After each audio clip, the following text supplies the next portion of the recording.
Hello and welcome to Agents Afield. Well, we're into October, it's autumn, and the kitchen garden's now starting to look a little messy. But that's okay, because today we're going to be cutting back, clearing up and harvesting. So, let's get going.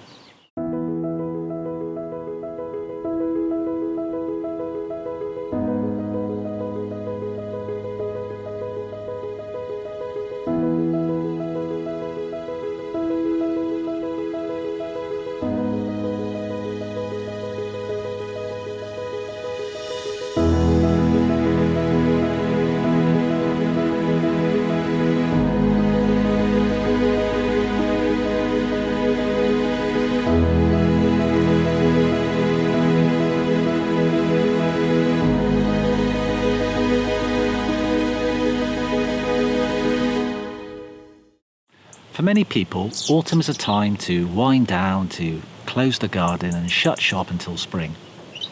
But for me, one of my main goals when I built the kitchen garden was I wanted veg growing throughout the year. And although it's taken a bit of time, we finally got there. So, where do you start? I always begin with what I call is my backbone veg. And those are vegetables that will grow throughout the year, cause little fuss, and also they're a great substitute crop.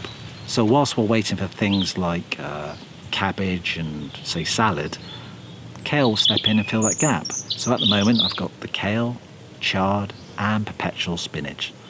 And they're great standalone crops and also great substitute. The next band of veg I call my power veg, and they all sit in beds throughout winter, and whenever you lift them they will taste great. So we're talking about leeks, swede, carrots, parsnips and beetroot.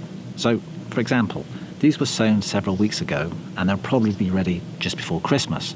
Yet over there in another bed, I've got beetroot ready to go and I'll probably harvest that today. And we'll eat that right through until when these are ready. And finally, my last band of crops are the brassicas that will appear between now and spring. So before Christmas, I'll have things like cauliflower, cabbage and broccoli. And they'll all pop through between now and Christmas and we'll eat them or we'll blanch and freeze them. And of course, Christmas Day, we'll be eating our Brussels sprouts. And then when we go into the new year, things like Romanesco and purple sprout and broccoli, they'll start emerging. So everything's looked after here, and that'll see us right through until spring. But today, as well as my beetroot, I need to harvest these.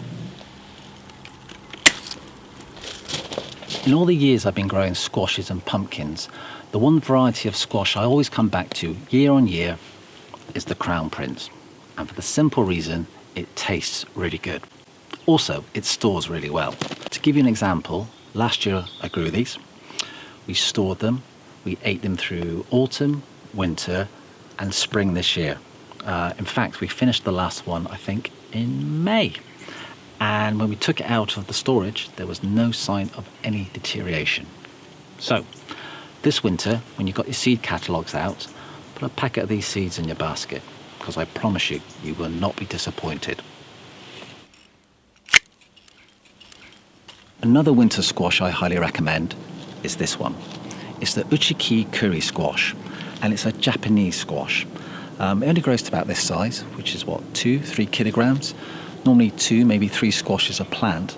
So if you're lacking storage, this is ideal. Also, if you're lacking growing space, this is ideal because it makes for a great trailing plant. So if you can't grow out, grow up.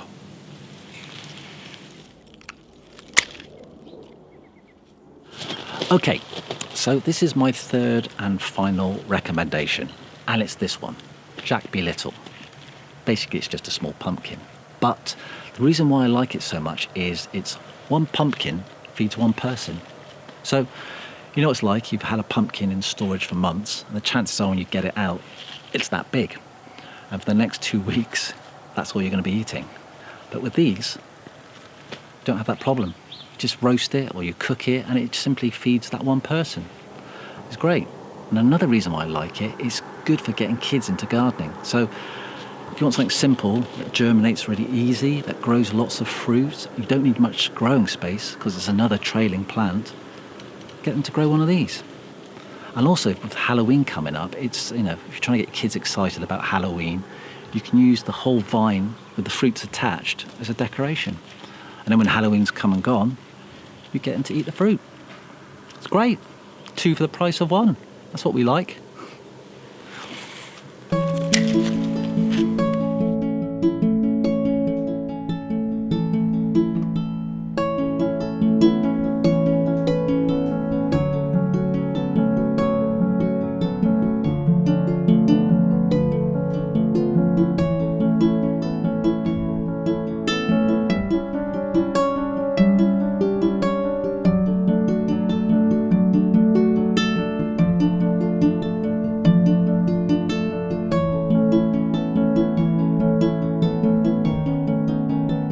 And there we have it, some of today's harvest, but there's still plenty more to go. So I'll say goodbye now, but keep gardening, whatever the weather, and I'll see you soon.